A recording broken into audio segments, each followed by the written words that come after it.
नमस्कार, आप देख रहे हैं देश की बात। मैं हूं आपके साथ तन्वी। रुक करते हैं खबरों का, लेकिन उससे पहले एक नजर डालते हैं इस वक्त की हेडलाइंस पर। पीएम मोदी 3 दिवसीय दौरे पर जाएंगे दक्षिण अफ्रीका। G20 शिखर सम्मेलन में होंगे शामिल। दिल्ली दंगों से जुड़ी जमानत याचिकाओं पर आज सुप्रीम कोर्ट में होगी सुनवाई।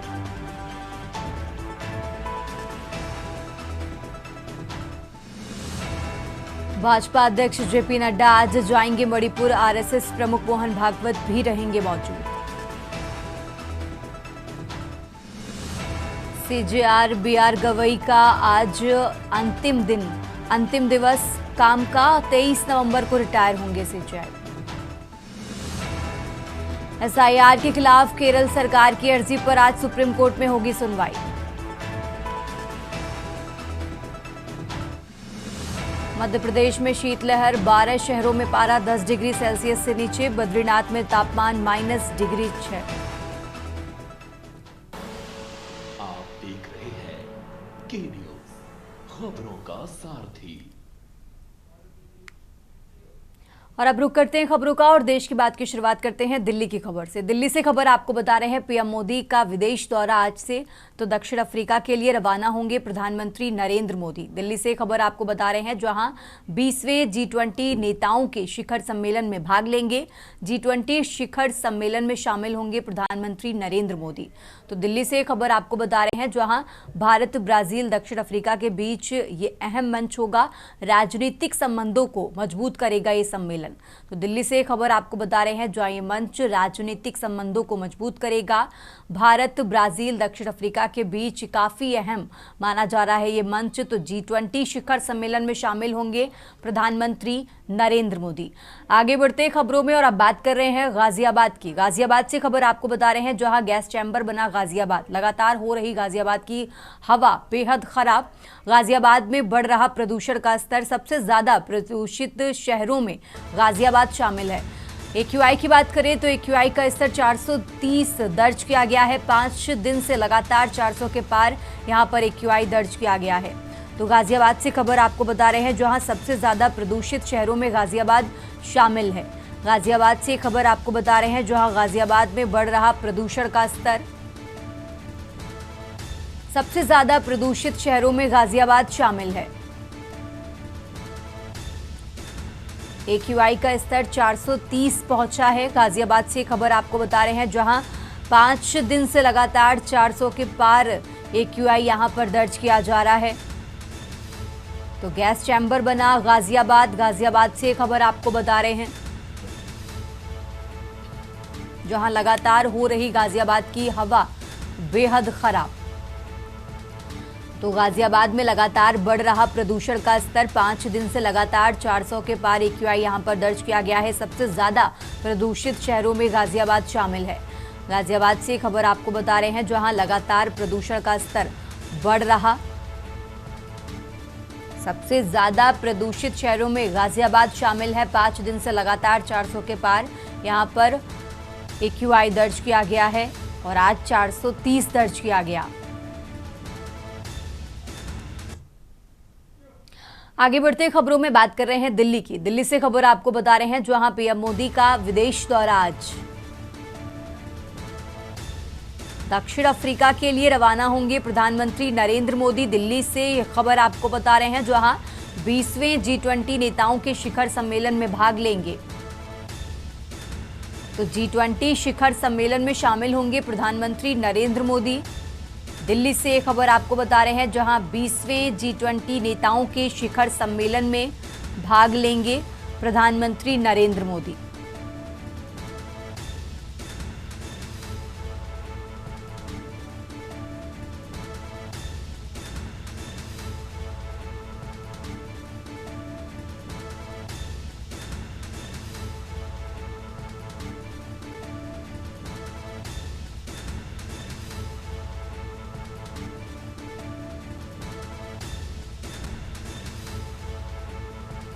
तो दक्षिण अफ्रीका के लिए रवाना होंगे प्रधानमंत्री। 20वें G20 नेताओं के शिखर सम्मेलन में भाग लेंगे और ज़्यादा जानकारी के लिए हमारे साथ दिल्ली से विशेष संवाददाता अखिलेश जी जुड़ चुके हैं।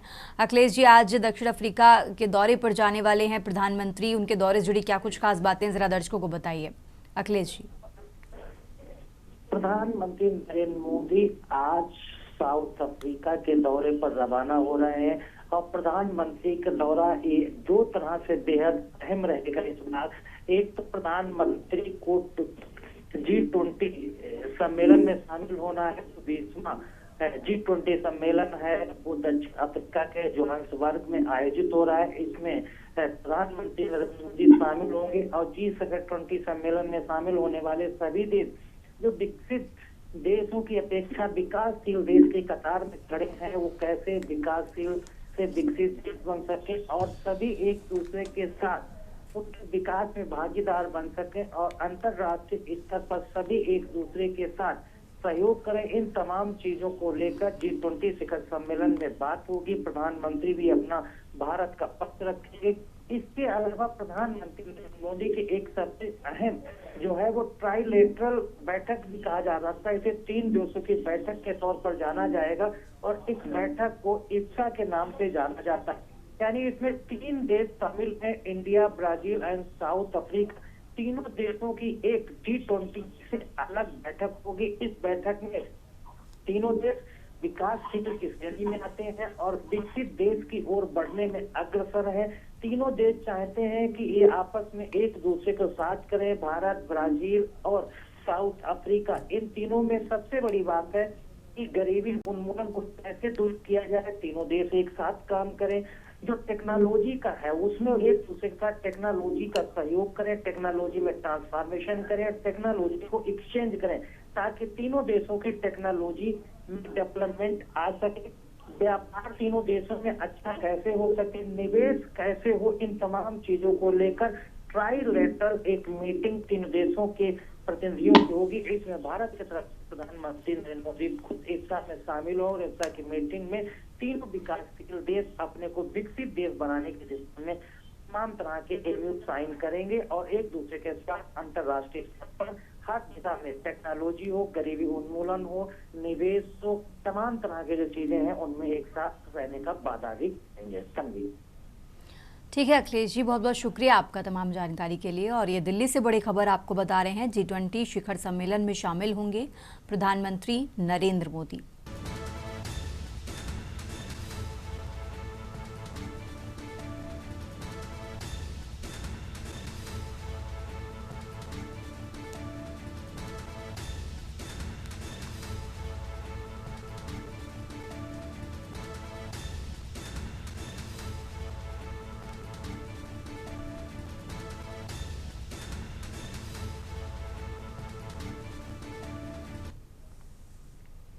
और अब बात कर रहे हैं बरेली की। बरेली से खबर आपको बता रहे हैं, जहां मालगाड़ी के डिब्बे में आग लगने का मामला।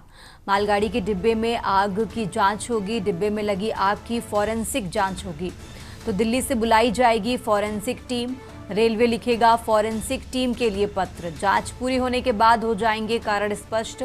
बरेली से खबर आपको बता रहे हैं, जहां मालगाड़ी के डिब्बे में आग लगी थी। बरेली जंक्शन के प्लेटफॉर्म पर यह आग लगी थी। अजारा गुवाहाटी जाने वाली गाड़ी में ये आग लगी थी और अब इस पूरे मामले की जांच फॉरेंसिक टीम करेगी। तो जांच पूरी होने के बाद इसके कारण साफ हो जाएंगे। अजारा गुवाहाटी जाने वाली गाड़ी में आग लगी थी। 15 नवंबर को मालगाड़ी के डिब्बे में ये आग लगी थी। बरेली से खबर आपको बता रहे हैं, जहां बरेली जंक्शन के प्लेटफॉर्म पर आग लगी थी। अजारा गुवाहाटी जाने वाली गाड़ी में ये आग लगी थी। तो बरेली से खबर आपको बता रहे हैं, जहां मालगाड़ी के डिब्बे में आग लगने का ये मामला है और इसी मामले से जुड़ा ये अपडेट आपको बता रहे हैं, जहां अब आग के कारणों की जांच फॉरेंसिक टीम करेगी। तो डिब्बे में लगी आग की जांच फॉरेंसिक टीम करेगी। दिल्ली से बुलाई जाएगी फॉरेंसिक टीम। बरेली से खबर आपको बता रहे हैं, जहां अजारा गुवाहाटी जाने वाली गाड़ी में आग लगी, रेलवे लिखेगा फॉरेंसिक टीम के लिए पत्र। तो बरेली से खबर आपको बता रहे हैं, जहां जांच पूरी होने के बाद हो जाएंगे कारण स्पष्ट। 15 नवंबर को मालगाड़ी के डिब्बे में आग लगी थी। हजारा गुवाहाटी जाने वाली गाड़ी में ये आग लगी थी। बरेली जंक्शन के प्लेटफॉर्म पर ये आग लगी थी और अब आग के कारणों का पता करेगी फॉरेंसिक टीम। तो बरेली से अहम जानकारी आपको बता रहे हैं, जहां मालगाड़ी के डिब्बे में आग लगने का ये मामला है। माली के डिब्बे में आग की अब जांच फॉरेंसिक टीम करेगी।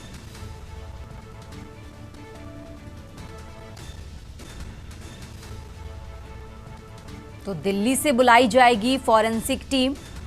बरेली से खबर आपको बता रहे हैं, जहां रेलवे लिखेगा फॉरेंसिक टीम के लिए पत्र। जांच पूरी होने के बाद आग के कारणों का पता चल सकेगा।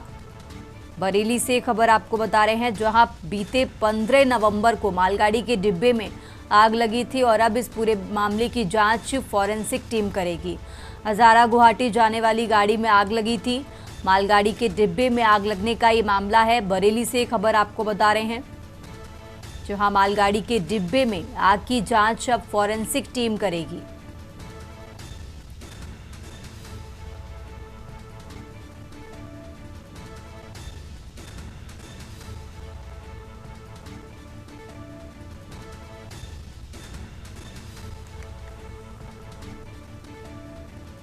आगे बढ़ते हैं खबरों में। अब बात कर रहे हैं हापुड़ की। हापुड़ से खबर आपको बता रहे हैं, जहां आचार्य प्रमोद कृष्णम की तबीयत बिगड़ी है। मुरादाबाद जाते समय अचानक चेस्ट में दर्द हुआ है। पिलखुआ के रामा हॉस्पिटल में फिलहाल उनका चेकअप कराया जा रहा है। शरीर में पानी की कमी होने के कारण तबीयत बिगड़ी। गाजियाबाद से मुरादाबाद की तरफ जा रहे थे आचार्य और इसी दौरान उनकी तबीयत बिगड़ी। तो फिलहाल उनका इलाज जारी है। शरीर में पानी की कमी होने के चलते तबीयत खराब हुई है। मुरादाबाद जाते समय अचानक चेस्ट में दर्द हुआ। पिलखुआ के रामा हॉस्पिटल में फिलहाल चेकअप कराया गया। शरीर में पानी की कमी होने के कारण तबीयत खराब हुई है। तो गाजियाबाद से मुरादाबाद की तरफ जा रहे थे आचार्य। हापुड़ से खबर आपको बता रहे हैं, जहां आचार्य प्रमोद कृष्णम की तबीयत बिगड़ी। मुरादाबाद जाते समय अचानक चेस्ट में दर्द हुआ। पिलखुआ के रामा हॉस्पिटल में चेकअप कराया गया। तो शरीर में पानी की कमी होने के कारण तबीयत खराब हुई। मुरादाबाद जाते समय अचानक चेस्ट में दर्द हुआ। पिलखुआ के रामा हॉस्पिटल में चेकअप कराया गया। शरीर में पानी की कमी होने के कारण तबीयत खराब हुई। गाजियाबाद से मुरादाबाद की तरफ जा रहे थे आचार्य। हापुड़ से खबर आपको बता रहे हैं, जहां आचार्य प्रमोद कृष्णम की तबीयत बिगड़ी। मुरादाबाद जाते समय अचानक चेस्ट में दर्द हुआ। पिलखुआ के रामा हॉस्पिटल में चेकअप आ गया। हापुड़ खबर आपको बता रहे हैं, जहां शरीर में पानी की कमी होने के कारण तबीयत भी चेकअप बातें नहीं कर सकती हैं। मुरादाबाद जाते समय चेस्ट में दर्द हुआ। तो हापुड़ से खबर आपको बता रहे हैं, आचार्य प्रमोद कृष्णम की खराब हुई। पिलखुआ के में चेकअप कराया गया। तो शरीर में पानी की कमी होने की तबीयत खराब हुई है। गाजियाबाद से मुरादाबाद की तरफ जा रहे थे आचार्य और तभी उनकी तबीयत खराब हुई। चेकअप कराया गया और चेकअप में ये बातें निकलकर सामने आई हैं कि शरीर में पानी की कमी होने के चलते तबीयत खराब हुई। मुरादाबाद जाते समय अचानक चेस्ट में दर्द हुआ। हापुड़ से खबर आपको बताएं, जहां पिलखुआ के रामा हॉस्पिटल में चेकअप कराया गया। शरीर में पानी की कमी होने के कारण तबीयत खराब हुई। मुरादाबाद जाते समय अचानक चेस्ट में दर्द हुआ। हापुड़ से खबर आपको बता रहे हैं, जहां पिलखुआ के रामा हॉस्पिटल में चेकअप कराया गया। शरीर में पानी की कमी होने के कारण तबीयत खराब हुई। गाजियाबाद से मुरादाबाद की तरफ जा रहे थे आचार्य और तभी अचानक उनकी तबीयत खराब हुई है। हापुड़ से खबर आपको बता रहे हैं, जहां आचार्य प्रमोद कृष्णम की तबीयत बिगड़ी। मुरादाबाद जाते समय अचानक चेस्ट में दर्द हुआ। पिलखुआ के रामा हॉस्पिटल में चेकअप कराया गया। शरीर में पानी की कमी होने के कारण तबीयत खराब हुई। तो मुरादाबाद जाते समय अचानक चेस्ट में दर्द हुआ, जिसके बाद चेकअप कराया गया और चेकअप में ये बातें निकलकर सामने आई हैं। पिलखुआ के रामा हॉस्पिटल में चेकअप कराया गया। हापुड़ से खबर आपको बता रहे हैं और चेकअप में शरीर में पानी की कमी होने के कारण तबीयत खराब हुई, ये बात भी सामने आई है। तो गाजियाबाद से मुरादाबाद की तरफ जा रहे थे आचार्य। हापुड़ से खबर आपको बता रहे हैं, आचार्य प्रमोद कृष्णम की तबीयत बिगड़ी। मुरादाबाद जाते समय अचानक चेस्ट में दर्द हुआ।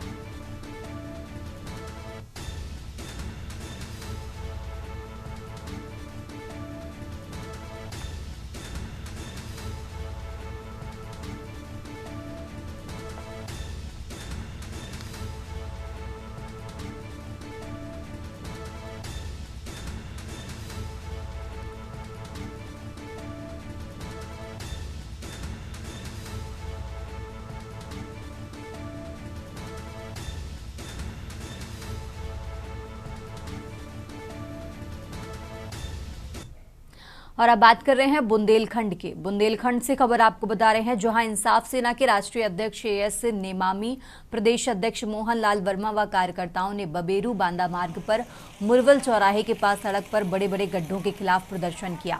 हजारों लोग स्कूली बच्चों व एम्बुलेंस के साथ रोडवेज परिवहन के रोजाना आवागमन वाली सड़क पर गड्ढों में संगठन ने पपीते व आम के पेड़ लगाकर योगी सरकार के गड्ढा मुक्त मिशन को पूरी तरह फेल बताया और संबंधित विभाग पर लाखों करोड़ों रुपए के भ्रष्टाचार का आरोप लगाया है।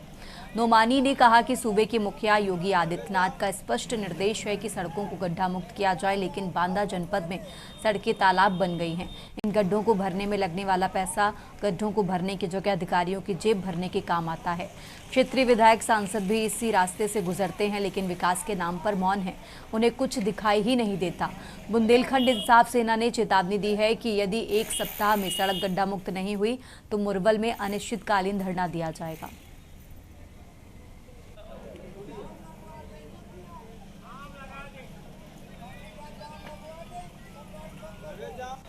मोदी जी का एक सपना है, पूरे प्रदेश में जितने भी सारे गड्ढे हैं उस गड्ढे को मुक्त करो। लेकिन यहाँ पर आज हम लोग मुरौल में यहाँ पर खड़े हैं। अब मुरौल का ये मेन चौराहा है। इस रोड से लगभग लाखों की तादाद में सुबह से लेकर शाम तक, शाम से लेकर के रात तक लोग लाखों की तादाद में निकलते हैं। लेकिन आप ये देखिए कि आज तकरीबन 6 महीने से लगभग ये बड़े बड़े गड्ढे हैं। ये आप दिखाइए, कैमरा नीचे करके दिखाइए किस तरीके से पूरा पूरा पूरा पानी डूबा हुआ है और फिर भी प्रशासन खामोश है। किसी भी तरीके से इस गड्ढे को मुक्त नहीं किया जा रहा है। इसमें हम यही कहना चाहते हैं कि उत्तर प्रदेश सरकार के मुख्यमंत्री जी का जो एक सपना था कि उत्तर प्रदेश में गड्ढा मुक्त ना हो, लेकिन उनका पूरा का पूरा सपना चकनाचूर होता जा रहा है। और अब आगे बढ़ते हैं, खबरों में बात कर रहे हैं हापुड़ की। हापुड़ से खबर आपको बता रहे हैं, जहां रास्ते में गाड़ी हटाने को लेकर मारपीट हुई है।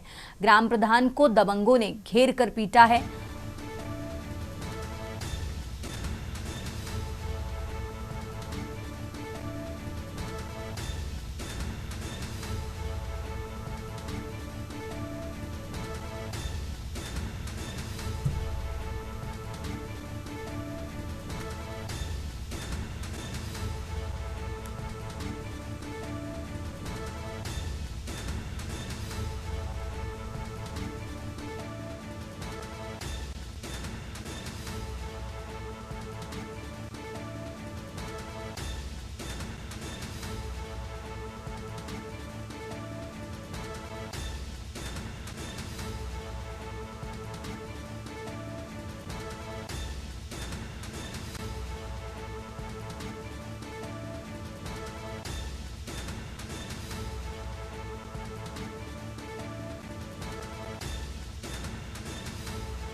कर रहे हैं हापुड़ की। हापुड़ से खबर आपको बता रहे हैं, हापुड़ से अहम जानकारी आपको बता रहे हैं, जहां रास्ते में गाड़ी हटाने को लेकर मारपीट हुई है। ग्राम प्रधान को दबंगों ने घेर कर पीटा है, दबंगों से जान बचाकर भागा ग्राम प्रधान।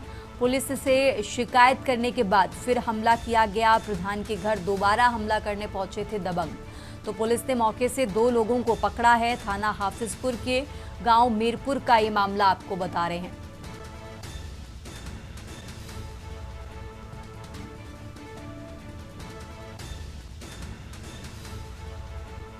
तो हापुड़ से खबर आपको बता रहे हैं।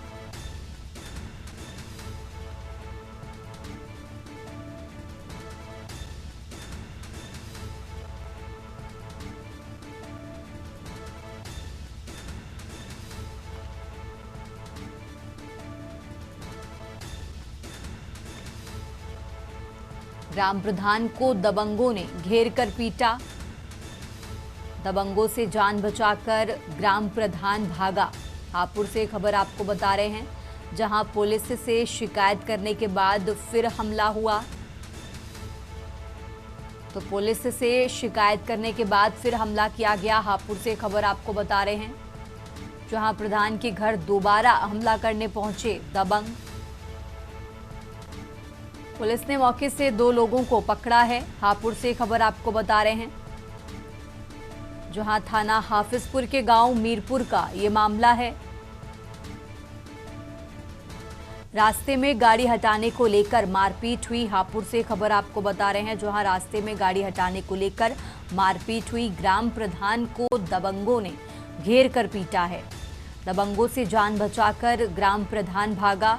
हापुड़ से यह अहम जानकारी आपको बता रहे हैं, जहां पुलिस से शिकायत करने के बाद फिर हमला किया गया। पुलिस से शिकायत करने के बाद फिर हमला। प्रधान के घर दोबारा हमला करने पहुंचे दबंग। हापुड़ से खबर आपको बता रहे हैं, जहां पुलिस ने मौके से 2 लोगों को गिरफ्तार किया है।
तो हापुड़ से खबर आपको बता रहे हैं, जहां पुलिस से शिकायत करने के बाद फिर हमला हुआ। प्रधान के घर दोबारा हमला करने पहुंचे दबंग। पुलिस ने मौके से 2 लोगों को गिरफ्तार किया है। हापुड़ से खबर आपको बता रहे हैं, जहां थाना हाफिजपुर के गांव मीरपुर का ये मामला। रास्ते में गाड़ी हटाने को लेकर मारपीट हुई है।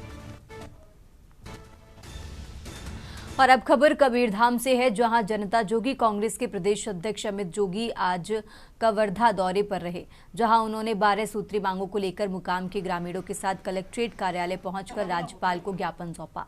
बता दें कि जोगी कांग्रेस के अमित जोगी छत्तीसगढ़ सरकार पर आरोप लगाते हुए कहा कि बोडला ब्लॉक के मुकाम सलगी होने वाले बॉक्साइट खनन के लिए दबाव बनाकर ग्रामीणों का हस्ताक्षर करवाया जा रहा है। वहीं बॉक्साइट खनन से आसपास के 52 गांव प्रभावित होंगे।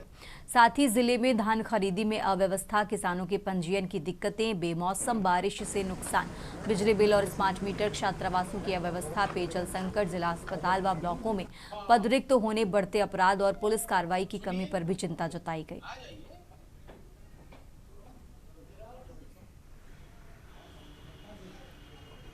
नहीं हम कहाँ जाई हम उहे के उदन उफन पागल हमार दादा दादी के पूरो पुरखा उहे चल गए थे हम जानती नहीं हो तो खदान चालू करन दान हम खदान नहीं कर देता मना करता हम खदान नहीं मना करता हो तो अधिकारी मन बार बार जाते करके सुने में आए अधिकारी का कहना है हम नहीं कहता हम जाते हैं अधिकारी तो जबरदस्ती जाते हैं जबरदस्त जाते हैं हम तो नहीं कहते हैं खान की मांगों को लेकर आज पहुंचे हुए प्रमुख रूप से जो यहाँ पर छत्तीसगढ़ सरकार फिर से अडानी अंबानी से एजेंट के रूप में काम कर रही है।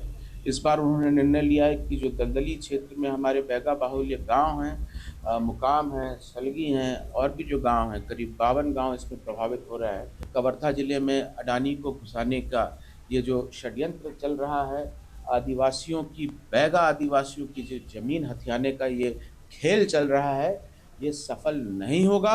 हमने कलेक्टर के माध्यम से शासन को चेताया है कि आपके पास 15 दिन का समय है, 15 दिन के भीतर जितना भी ये खनिज के लिए आपने अधिग्रहण किया है उसको निरस्त करिए।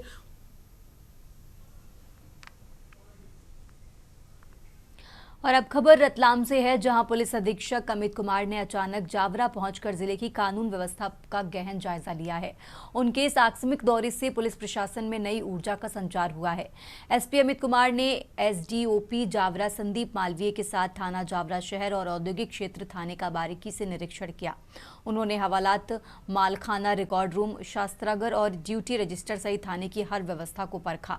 निरीक्षण के दौरान एसपी ने थाना प्रभारी और स्टाफ के साथ लंबित अपराधों की स्थिति की समीक्षा की।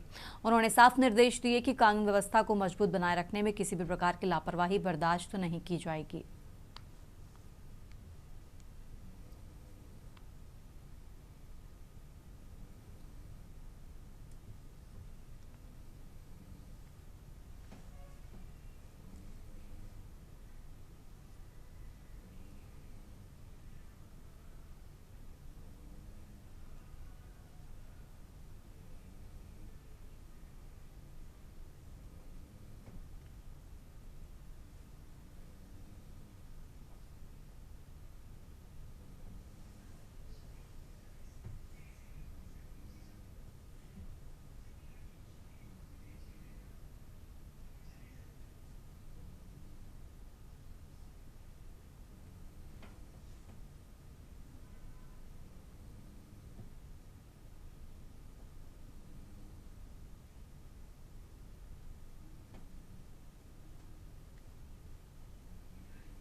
आगे बढ़ते खबरों में अब खबर बालोद से है, जहां जल संचय एवं जन भागीदारी अभियान के तहत किए गए उत्कृष्ट कार्यों के लिए पूर्वी जोन में बेस्ट परफॉर्मिंग जिला घोषित किया गया है। कलेक्ट्रेट मिश्रा को नई दिल्ली के विज्ञान भवन में आयोजित समारोह में ये प्रतिष्ठित सम्मान प्रदान किया गया। संयुक्त जिला कार्यालय पहुंचने पर अपर कलेक्ट्रेटों और जिला प्रशासन के सभी अधिकारियों ने कलेक्ट्रेट का पुष्प गुच्छ भेंट कर गर्मजोशी से स्वागत किया।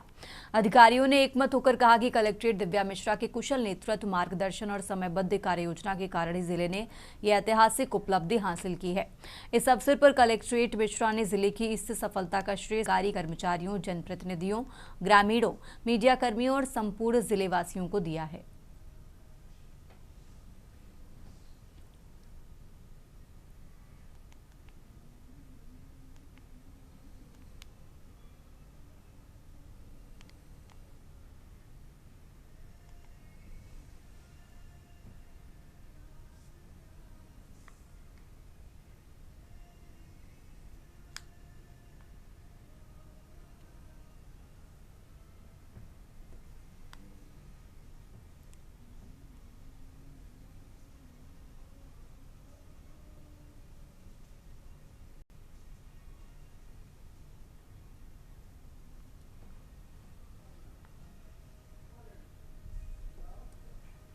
और अब खबर रोहतक से है, जहां पुलिस ने गांव कहानी में हुए हॉरर किलिंग के मामले में बड़ी और त्वरित संजू द्वारा मारकर हत्या करने से संबंधित है। आपको बता दें, संजू ने 3 साथियों के साथ मिलकर उसके देवर साहिल को गोली मारी थी, जिसमें सपना की मौत हो गई थी, जबकि साहिल घायल हो गया था। साहिल के बयान पर केस दर्ज, पुलिस ने 4 टीमें बनाई। वीरवार की देर रात करीब 12 बजे सीआईए 2 टीम को सूचना मिली कि ये चारों आरोपी बाइक्स पर सवार होकर बाहर रोड पर की तरफ जा रहे हैं। पुलिस ने इन्हें रुकने का इशारा किया, लेकिन बदमाशों ने रुकने के बजाय पुलिस टीम पर फायरिंग शुरू कर दी, जिसके बाद मुठभेड़ के दौरान पुलिस ने को गिरफ्तार किया है।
और देश की बात में अब बात कर रहे हैं लखनऊ की। लखनऊ से खबर आपको बता रहे हैं, राजधानी लखनऊ से अहम जानकारी, जहां पंचायत चुनाव की मसौदा मतदाता सूची पेश होगी।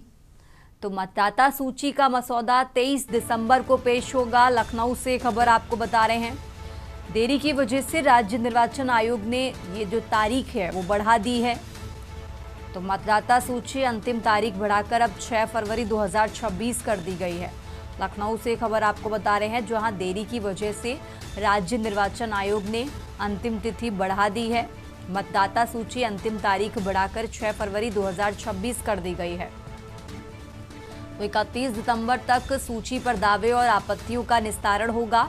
लखनऊ से खबर आपको बता रहे हैं, जहां मतदाता सूची से नहीं हटाए गए डुप्लीकेट मतदाताओं के नाम। और इसी खबर पर ज्यादा जानकारी के लिए हमारे साथ मनीष जी जुड़ चुके हैं। मनीष जी, पंचायत चुनाव की मसौदा मतदाता सूची अब जारी की जाएगी, जो अंतिम तिथि है वो भी बढ़ा दी गई है, पूरा अपडेट क्या है इसको लेकर?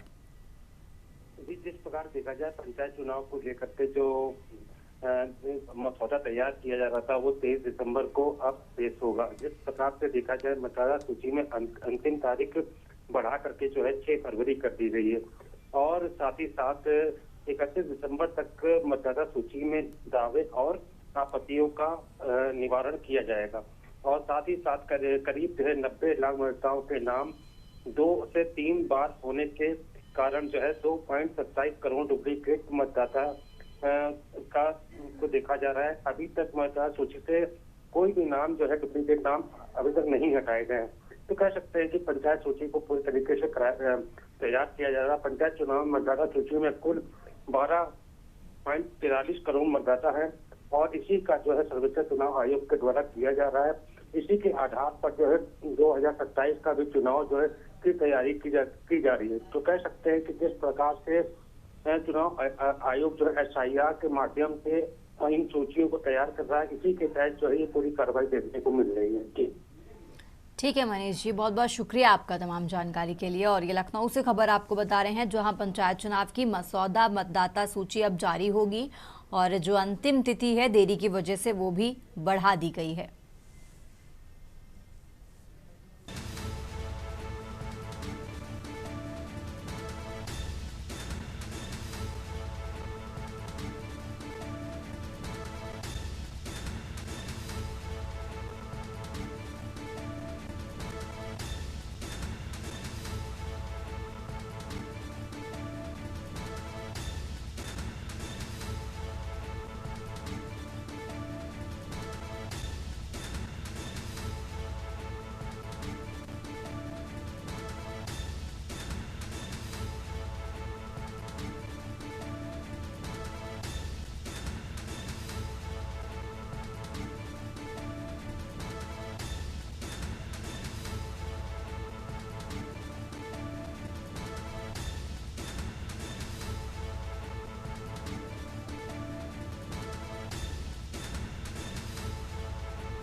तो लखनऊ से खबर आपको बता रहे हैं, मतदाता सूची से नहीं हटाए गए डुप्लीकेट मतदाताओं के नाम। आगे बढ़ते हैं खबरों में और अब बात कर रहे हैं लखनऊ की। लखनऊ से खबर आपको बता रहे हैं, राजधानी लखनऊ से अहम जानकारी आपको बता रहे हैं, जहां 60 छात्र वाले विद्यालयों में लैब बनेगी। तो लखनऊ से खबर आपको बता रहे हैं, जहां कक्षा 6 से 8 के विद्यालयों में लैब बनेगी। लर्निंग बाय डूइंग लैब से छात्रों का विकास होगा। तो लखनऊ से खबर आपको बता रहे हैं, विद्यालयों में तकनीकी अनुदेशकों की तैनाती होगी। पिछले सत्र में 2274 विद्यालय में लैब बनी है। तो 2024-25 में 2274 विद्यालयों में लैब बनाई गई थी। अब 3288 परिषदीय विद्यालय विकसित होंगे। 60 छात्र वाले विद्यालयों में लैब बनेगी। लखनऊ से खबर आपको बता रहे हैं, कक्षा 6 से 8 के विद्यालयों में लैब बनेगी। और ज्यादा जानकारी के लिए हमारे साथ मनीष तिवारी लगातार जुड़े। मनीष जी, इस तरीके से अब 60 छात्र वाले विद्यालयों में लैब बनाने की तैयारी, इसको लेकर आगे कैसे क्या काम चल रहा है मनीष जी? जी बिल्कुल, जिस प्रकार से अगर देखा जाए उत्तर प्रदेश सरकार और प्रशासन जो है, जो सरकारी स्कूल हैं उनको लेकर के, उनके डेवलपमेंट को लेकर के अलग अलग तैयारियां कर रहे हैं। कौशल केंद्र के रूप में जो है विकसित किए जा रहे हैं इन विद्यालयों को। माना जाए कि अब तक जितने भी विद्यालयों को चिन्हित किया गया है, तो पिछले सत्र में जो 2274 विद्यालयों में जो है ये लैब बनाई गई थी। अब इस सत्र के तहत जो है अब 24 और 25 में जो है 3288 जो है परिषदीय स्कूलों में जो है कौशल केंद्र के द्वारा जो है लैब की तैयारी की जा रही है। तो कह सकते हैं कि जिस तरीके से पूरी तैयारियां स्कूलों के विस्तारीकरण को लेकर के जो है सरकार के द्वारा की जा रही है। कहा जा सकता है कि जिस प्रकार से जिन स्कूलों में 60 से भी छात्र जहां पर ज्यादा होंगे वहां पर इन लैब को बनाया जाएगा, जिससे कि उन बच्चों को अच्छी शिक्षा और विज्ञान की शिक्षा जो है प्राप्त दी जा सके। तो कह सकते हैं कि सरकार के द्वारा जो है लगातार विद्यालयों को जो है आगे की तरफ बढ़ाने के लिए जिस प्रकार के कदम बढ़ाए जा रहे हैं। जी ठीक है मनीष जी, बहुत बहुत शुक्रिया आपका तमाम जानकारी के लिए। और ये लखनऊ से खबर आपको बता रहे हैं, 60 छात्र वाले विद्यालयों में अब लैब बनाने की तैयारी है। कक्षा 6 से 8 के विद्यालयों में लैब बनेगी। तो लखनऊ से खबर आपको बता रहे हैं, लर्निंग बाय डूइंग लैब से छात्रों का विकास होगा। तो छात्रों के विकास के लिए लैब बनाने की तैयारी है। विद्यालयों में तकनीकी अनुदेशकों की तैनाती होगी। लखनऊ से खबर आपको बता रहे हैं, पिछले सत्र में 2274 विद्यालय में लैब बनी है। 2024-25 में 2274 विद्यालयों में लैब बनाई गई थी। अब 3288 परिषदीय विद्यालय से विकसित होंगे। तो लखनऊ से खबर आपको बता रहे हैं, 60 छात्र वाले विद्यालयों में लैब बनेगी। कक्षा 6 से 8 के विद्यालयों में लैब बनेगी। लर्निंग बाय डूइंग लैब से छात्रों का विकास होगा।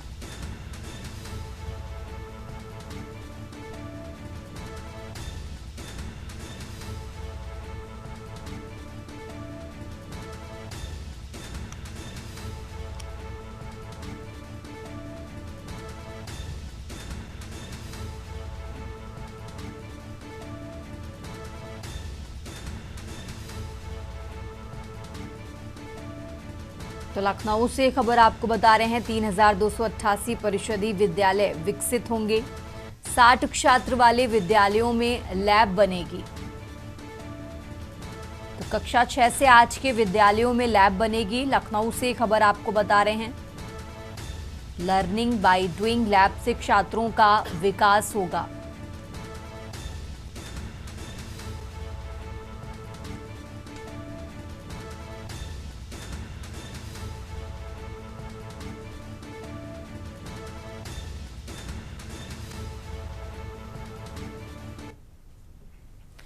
आगे बढ़ते हैं खबरों में और अब बात कर रहे हैं रोहतक से खबर आपको बता रहे हैं। रोहतक से अहम जानकारी आपको बता रहे हैं, जहां हॉरर किलिंग का मामला सामने आया। थाना के अंतर्गत कहानी गांव में देर रात करीब 10 बजे कुछ युवकों ने घर में घुसकर गोलियां मारकर एक विवाहिता को मौत के घाट उतार दिया। हत्या का आरोप किसी और पर नहीं बल्कि युवती के भाई पर लगा है। मृतका का देवर साहिल बचाने आगे आया तो उसे भी गोली मार दी गई, जिससे वो गंभीर रूप से घायल हो गया। साहिल को पीजीआई ट्रॉमा सेंटर में दाखिल करवाया गया है। वारदात के समय घर पर मृतका का पति सूरज नहीं था। साल 2022 में सूरज ने अपनी दलित जाति की रहने वाली सपना के घर संग प्रेम विवाह किया था। दोनों की शादी से सपना का परिवार नाराज था, क्योंकि एक गांव में कोई शादी नहीं करता, यहाँ का समाज मान्यता नहीं देता। दोनों का एक बच्चा भी हुआ जो अभी 2 साल का है।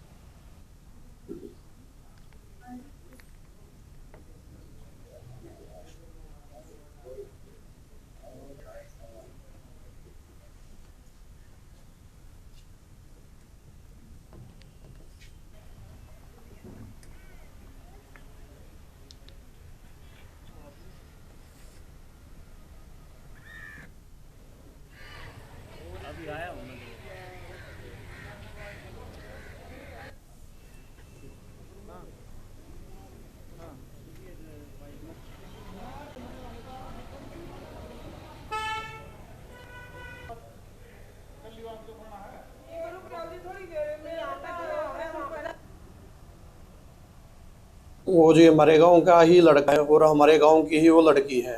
उन्होंने 3 साल पहले गांव में ही शादी करी थी। शादी करने के बाद वो रहते बाहर थे, तो तकराने लगे थे। अब कुछ दिनों से वो गांव में ही रह रहे थे। उनको एक लड़का है और जी 2 बंदों को गोली लगी। वो लेडीज थी, वो तो मौके पे ही एक्सपायर हो गई थी। और जो उसका देवर है साहिल, जिसको गोली लगी है, वो फिलहाल ट्रामा सेंटर में एडमिट है, उसका इलाज चल रहा है। ये कल 9 साढ़े 9 बजे के करीब की बात है। घर में 4-5 लड़के बड़े, उन्होंने फायरिंग करी है। मेरी घरवाली अंदर लौट रही थी, सीधी गोली मारी, भाई का मारी है, हाथापाई करी है, रहता है सबके साथ है उन्होंने। मैं ये कहना चाह रहा हूँ, उन्हें फांसी की सजा मिला बढ़िया।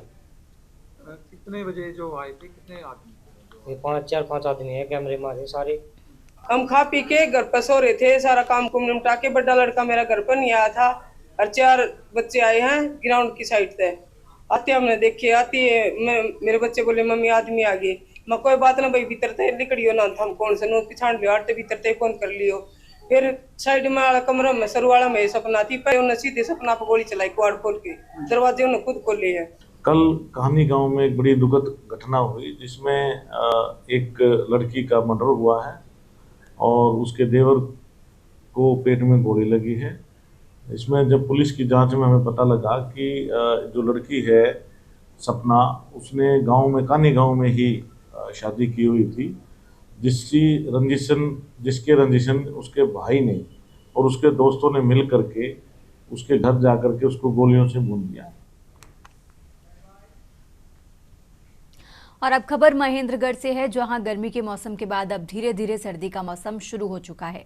सुबह और रात के समय सर्दी ने अपने पैर पसारने शुरू कर दिए हैं।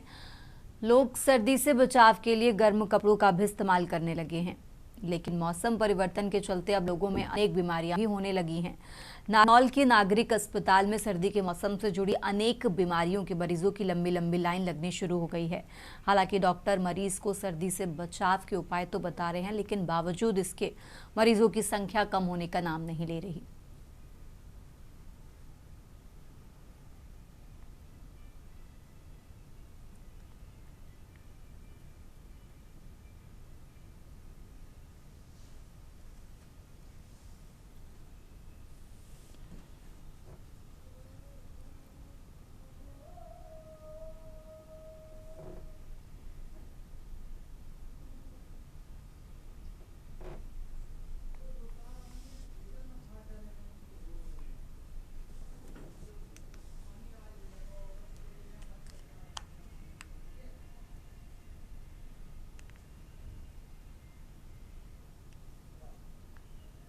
अभी जो मौसम जैसे परिवर्तन आ रहा है, गर्मी से सर्दी आती है, तो उसमें खासकर जो सांस के मरीज हैं और जो हार्ट के पेशेंट हैं, उनको ज़्यादा दिक्कतें बढ़ती हैं। क्योंकि जब इस मौसम में ठंड की वजह से नसें सिकुड़ने का भी डर रहता है, तो हार्ट अटैक भी थोड़े चांस बढ़ जाते हैं।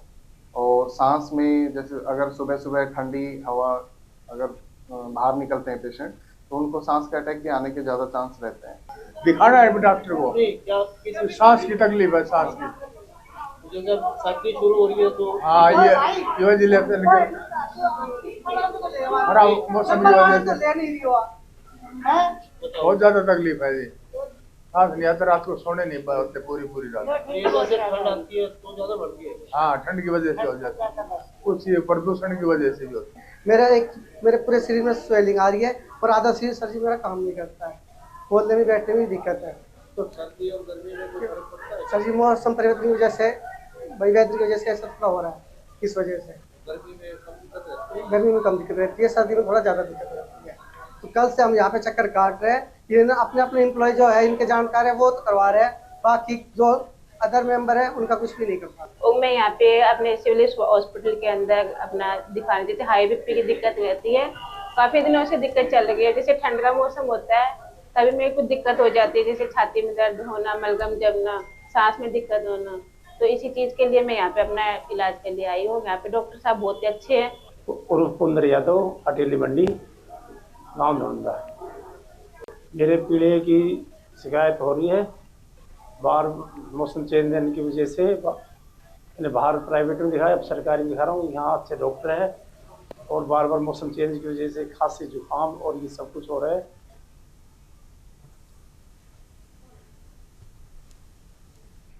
और अब खबर मुरैना से है, जहां कलेक्ट्रेट ने गुरुवार को जिले के 3 प्रमुख गांवों बमनपुरा, कीरतपुर और निधान में चल रहे विकास कार्यों का औचक निरीक्षण किया और मौके पर ही कई महत्वपूर्ण निर्देश भी जारी किए हैं। निरीक्षण के दौरान लापरवाही पाए जाने पर कठोर कार्रवाई भी की गई। कीरतपुर में ग्रामीणों की शिकायत की गंभीरता को लेते हुए कलेक्ट्रेट ने तत्काल प्रभाव से पटवारी रजनी इंदौलिया को निलंबित कर दिया। कलेक्ट्रेट के निर्देश पर जेल रोड पर अवैध रूप से रेत ले जा रहे 2 ट्रैक्टर को तुरंत जब्त किया गया है।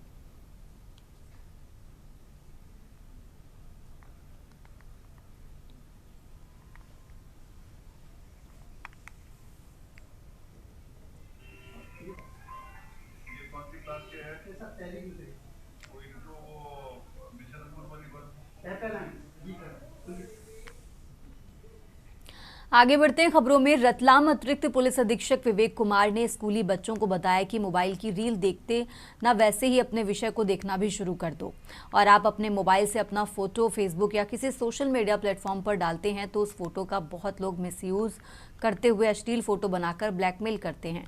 तो सोशल मीडिया का ध्यान रखना चाहिए और बताया गया कि अपने मोबाइल पर कोई भी लिंक आती है तो उसे ओपन ना करें, नहीं तो सीधे खाते से पैसे कट जाते हैं। कार्यक्रम के दौरान अतिरिक्त पुलिस अधीक्षक ने अभियान मुस्कान के तहत जनसंवाद किए और कहा कि जज्बे में जो भी कदम उठा लेते हैं उसका परिणाम गलत आता है, जो स्वयं का निर्णय लेने का नहीं है, क्योंकि पुलिस फिर जो बच्चे लापता हो जाते हैं उन बच्चों को ढूंढ कर लाते हैं।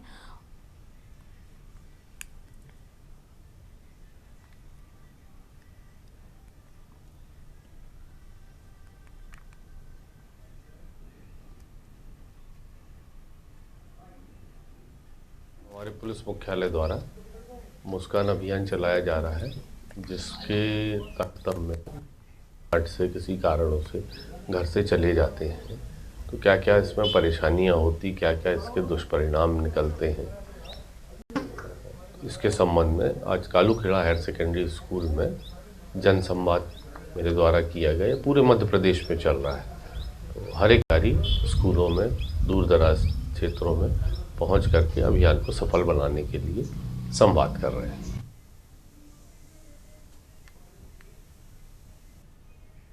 आगे बढ़ते खबरों में। रतलाम मेडिकल कॉलेज में अंधविश्वास की एक चौंकाने वाली तस्वीर देखने को मिली है। बता दें कि कुछ दिन पहले मृत व्यक्ति की आत्मा को साथ ले जाने की मान्यता के चलते परिजन अस्पताल पहुंच गए। इसके बाद परिसर तंत्र मंत्र के माहौल में बदल गया। ढोल धमाकों की आवाज, चीख पुकार करती महिलाएं और हाथों में तलवारें लहराते हुए लोग, मानो कोई अंधविश्वासी अनुष्ठान शुरू हो गया हो। शुरुआत में मौजूद लोग समझ ही नहीं पाए कि आखिर क्या हो रहा है, लेकिन जैसे ही सामने आया कि ये सब आत्मा को बुलाने और ले जाने का रिवाज बताया जा रहा है, हर कोई दंग रह गया। ज्ञान विज्ञान की इस तेज रफ्तार वाली दुनिया में जहां इंसान चांद पर चुका है, वहीं समाज के कुछ हिस्सों में अंधविश्वास का गहरा प्रभाव आज भी देखने को मिलता है।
अरे यार हमारो भाई को नानो दवाई पी के 7 बजे था यहाँ से 9-3 ले जा रहा है। अच्छा शांत हो गए। हाँ यहाँ से मेडिकल कॉलेज में क्यों आना पड़ा आपको? वो दवाई पी गया था ना, हाँ। तो वन में ज़्यादा थोड़ा घबराते थे, तो यहाँ लाया यहाँ 7 बजे। अच्छा यहाँ पे यहाँ मर गया। हाँ तो यहाँ से कहाँ ले जाएंगे आप? यहाँ हमारे गाँव में ले जाए। आपको कैसे पता चला कि यहाँ पे से उसको ले जाना चाहिए? नहीं हमारे एक नानी गई नहीं, मेरे डीला आ जाती।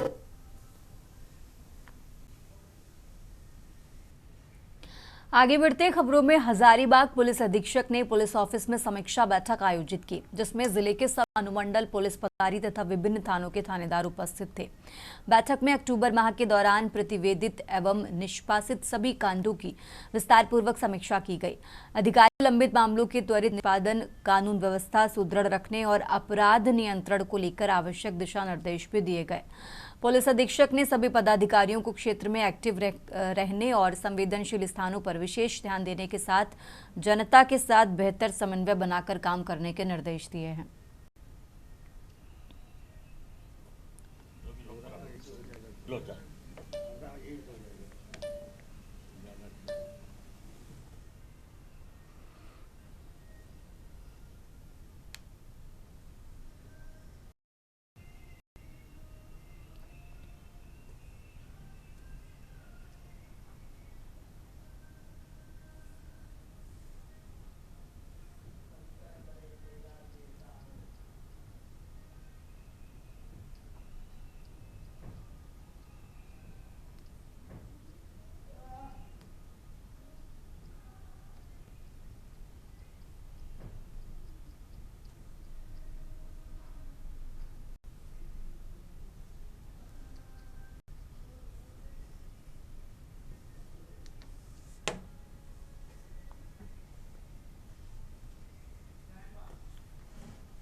रुक करते हैं अगली खबर का। हजारीबाग शहर के फुटपाथ दुकानदारों पर नगर निगम की कथित कार्रवाई के बाद उपजे संकट पर कांग्रेस कार्यकर्ताओं ने संज्ञान लिया है।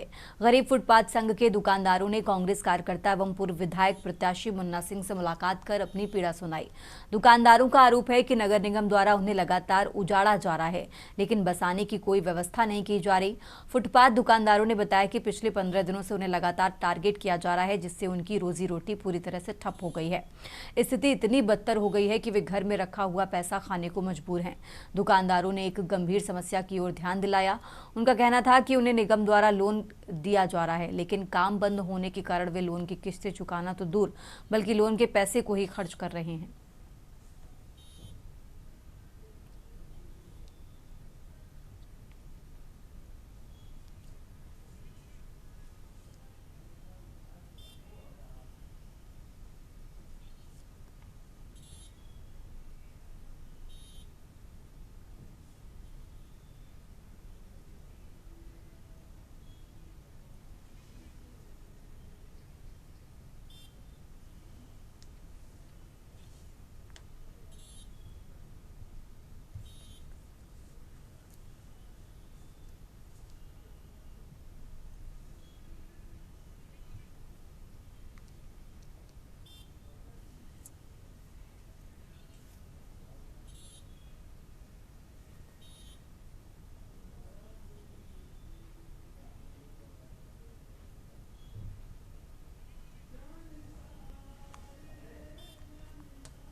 देश की बात में फिलहाल इतना ही। आप देखते रहिए के न्यूज़ इंडिया।